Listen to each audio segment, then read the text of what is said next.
Um filme que afetou uma geração. Um cemitério maldito que cobra um preço alto. Às vezes, morto é melhor. Há coisas que simplesmente não ficam enterradas. E alguns segredos nunca deveriam ser descobertos.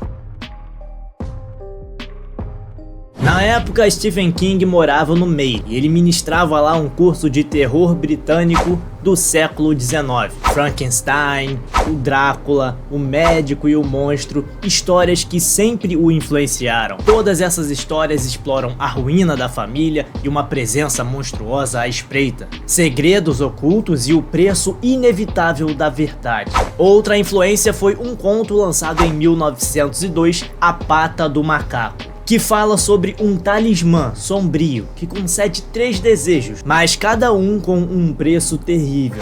E a lição é clara: não brinque com o destino. Cemitério Maldito mexeu com isso e seguiu como se fosse uma releitura desse conto. Stephen King também estudou sobre a tradição do Wendigo, uma criatura da mitologia nativa americana, criada como um aviso contra o canibalismo no inverno. Quando a comida fica escassa, a fome leva ao desespero, e o Wendigo representa essa corrupção. E se ele entra na comunidade, ele traz o caos e a destruição. Uma das coisas que eu mais gosto nas histórias de Stephen King é que ele evita aquelas grandes cidades urbanas e muito povoadas e agitadas. Ele prefere aquelas cidades pequenas, isoladas, no interior. E o terror acontece em lugares pequenos, como a cidade de Derry ou Castle Rock, vilas pacatas, onde o medo mora ao lado. E Orrington não foi diferente. Uma pequena cidade, e Steve alugou uma casa lá enquanto lecionava na universidade. E atrás da casa do vizinho havia um verdadeiro cemitério de animais, onde as crianças enterravam de fato seus pets. E do jeito que a mente dele funciona e trabalha, verdadeiro artista, a história começou a nascer. Learned that he had written a book based on my pet cemetery. It was really quite mind-boggling to think that something I did in some small way inspired such a great writer to write a book. I mean, I had to have the book the moment it came out. A Rota 15 em Orrington realmente é uma estrada movimentada, com caminhões passando constantemente. E naquela época isso acontecia por causa do depósito de petróleo que tinha no final daquela estrada. E com todo aquele tráfego intenso, muitos animais de estimação acabaram morrendo ali. E o cemitério de animais verdadeiro se tornou um lugar onde você poderia posteriormente visitar o seu cachorro, o seu gato ou até o seu peixinho que tinha sido morto. O curioso é que cemitério em inglês não é escrito assim. Mas por que ele foi escrito de forma diferente? Isso aconteceu porque um morador local, amigo da família que era dona do cemitério, adorava pintar tudo em spray. E ele decidiu que aquele cemitério ali precisava de uma placa e que ele iria fazer. A família então autorizou a placa e dias depois ele apareceu com essa placa aí, só que ele acabou escrevendo errado, né? Mas assim, tem um certo charme, acabou ficando legal escrito da forma errada. Um fato importante para o filme ter dado certo é que ele realmente lida com fatos reais. O gato de Ellie Creed, o Church, que foi também uma abreviação para Winston Churchill, ele teve uma morte prematura no filme. E ele foi inspirado no gato que a filha de Stephen King tinha e que infelizmente faleceu na mesma Rota 15 lá em 1978. O nome do gato era Smokey. E no dia seguinte à morte, Stephen King e sua esposa se reuniram com a sua filha, decidiram contar o que havia acontecido, porque entendiam que ela já estava na idade de entender o que era morte. Aliás, isso gerou uma cena no próprio filme, e você pode ver o nome de Smokey, o gatinho dela, em uma lápide no filme.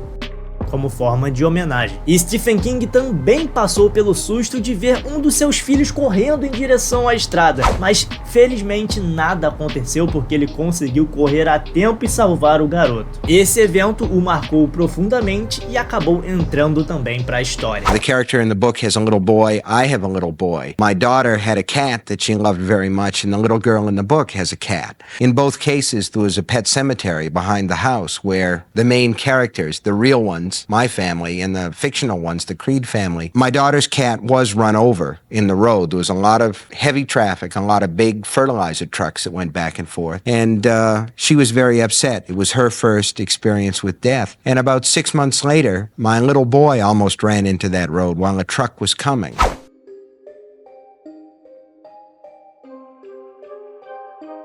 O filme já quebra um tabu ao mostrar uma morte de uma criança, né? Steven Spielberg já tinha feito isso antes em Tubarão e depois faria de novo em Jurassic Park. É uma escolha que faz muito sentido, né? Porque quando você vê uma criança em perigo, a tensão é ainda maior pelo fato dela ser mais vulnerável ou inofensiva que um adulto. Isso aumenta o impacto emocional que a gente sente quando vemos a cena.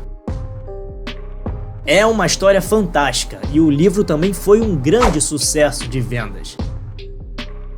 Nos anos 80, na primeira metade da década, foi a década do terror. Filmes como Sexta-feira 13, Escola Noturna, aqueles filmes associados a datas de feriados, como Halloween já tinha sido também em 1978, mas na segunda metade da década dos anos 80, a ficção científica que passou a dominar, Exterminador do Futuro, Robocop, etc., até que apareceu de novo ali o Cemitério Maldito. E trouxe de volta o terror que todos esperavam. Enterrar um cachorro com certeza é algo que parte o coração. E com certeza, se alguém já viu esse filme e enterrou um cachorro, com certeza já pensou, e se? Será que o meu pet voltaria? Escreve aí nos comentários, você já pensou nisso? Ou você já enterrou um cachorro e assistiu a esse filme e também pensou nisso, nessa possibilidade? Você lembrou desse filme quando enterrou o seu pet? Mary Lambert era uma diretora promissora na época, conhecida por dirigir videoclipes da Madonna. E o Cemitério Maldito, sem dúvidas, é o seu melhor filme, o melhor trabalho. A gente se importa com todos os personagens do filme. O casal, os dois filhos, a vizinha que tem aquela dor no estômago, aquela tiazinha meio misteriosa, o Judge. Você se importa com todos os pets que aparecem no filme. É impressionante e é muito difícil você encontrar um filme que consiga fazer isso. Você se importar com todo mundo dentro do filme, olha, é raríssimo. Então, essa direção foi excelente. E é uma história que é até simples. Uma família que se muda, chega em um lugar adorável, onde as coisas misteriosas começam a acontecer. Um filme excelente, e tem o cerne como a morte da criança. O ator mirim que interpretou o Gage nem 3 anos tinha, mas a atuação dele foi de gente grande. Miko Hughes, um ator que trouxe uma intensidade surpreendente e que depois também faria A Hora do Pesadelo, um dos filmes de Fred Krueger. Você aí já ouviu aquela frase, se conselho fosse bom não se dava? Vendia? Pois é, foi a partir de um conselho no meio dessa história que tudo começou. Quando Judge diz pra Lois enterrar o gato no cemitério, aí começa tudo. E temos que falar de Fred Gwynne, que ator incrível. Ele já era conhecido por seus trabalhos em Monstros e também em Carro 54, mas aqui ele ficou inesquecível. Ele trouxe aquele sotaque dos moradores do Maine, além de ter uma expressão marcante, né, muito marcante, o rosto dele, uma atuação que com certeza vai ficar na nossa memória para sempre. E a Zelda? A Zelda era uma coisa muito esquisita. e foi interpretada por um homem, Andrew Hubbastack, uma personagem que sofria de meningite e que representaram isso muito bem, aquela perda de peso drástica. Trouxeram um ator muito magro, o que conseguiram representar aliado à maquiagem excelente do filme, uma degradação física muito bem feita em cena e uma coisa horripilante. A Zelda com certeza é uma das figuras mais esquisitas da história dos filmes de terror. E falando da ambientação, como o estado do Maine é lindo, aqueles musgos, oceanos, montanhas, neblinas, pedreiras, muito melhor do que se fosse feito em um estúdio de Hollywood. A casa dos Creed, aquela estrutura clássica de casa, sabe, com um balanço de pneu, bem nostálgica mesmo. E aquele lugar onde Judy e Louis escalam é na verdade uma trilha lá do Parque Nacional de Arcádia e que tem 32 quilômetros de comprimento, que daria no seu final lá naquela pedreira icônica também.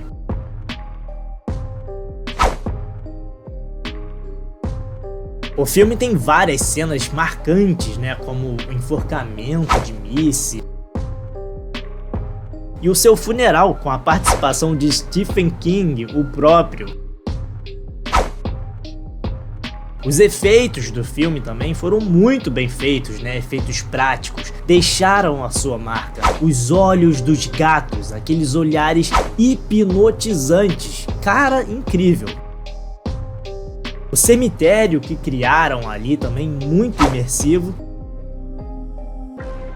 E ainda o campo de mirtilhos com aquelas pedras que vinham do grupo étnico indígena Micmac, as famosas pedras Micmac, que faziam parte de um ritual. Esse grupo indígena tinha fetiche em animais em tripés e faziam rituais que envolviam pegar pets de pessoas que tinham morrido, né? E os restos dos animais eram queimados e eles acreditavam que de certa forma a alma seria transportada para o céu. E todo aquele cenário ali era muito legal também. E não tem também como deixar de comentar a trilha sonora. Primeiro com um piano e um coral infantil que combina perfeitamente. E é claro, a participação da banda Ramones, trazendo a trilha sonora principal do filme, Pet Sematary. E se tornou uma das marcas do filme, com um videoclipe também muito legal.